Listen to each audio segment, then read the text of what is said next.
Yes! J'ai battu le boss final. Ah, c'est quel jeu? C'est Comptabilité 2, Audit Attack.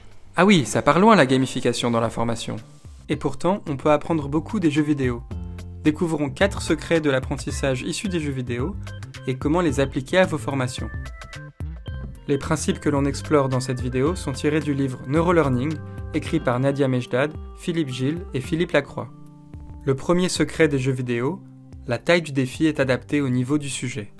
Pour être engagé sur la durée, il est important que le joueur voit le défi comme à la fois stimulant et accessible. En formation, réalisez des tests de positionnement et de compréhension avant ou en début de formation. Vous pourrez alors définir le niveau de difficulté idéal, qui élimine le risque d'ennui, de frustration ou de découragement. Le deuxième secret des jeux vidéo, la difficulté augmente par petits incréments.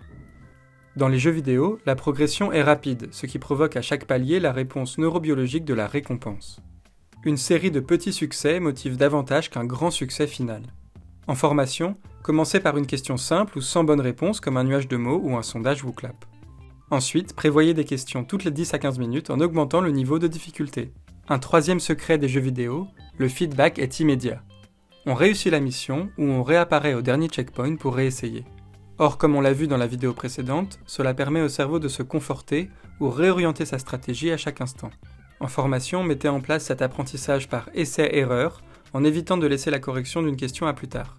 Avec WooClap, vous fournissez un feedback automatisé, immédiat et personnalisé à chaque apprenant, sans perte de temps pour le formateur. Le quatrième et dernier secret des jeux vidéo, le sujet est en compétition avec lui-même.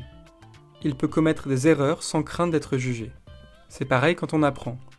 Proposez donc des parcours asynchrones en amont ou en aval de la formation, cela permet à chacun de s'entraîner et s'auto-évaluer à son propre rythme.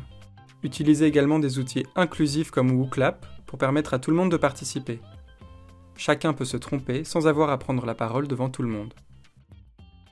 Yeah! J'ai gagné! J'ai fini le jeu en 8 heures! Et par jeu, tu veux dire la formation qui a commencé à 9h et fini à 17h? Oui, voilà.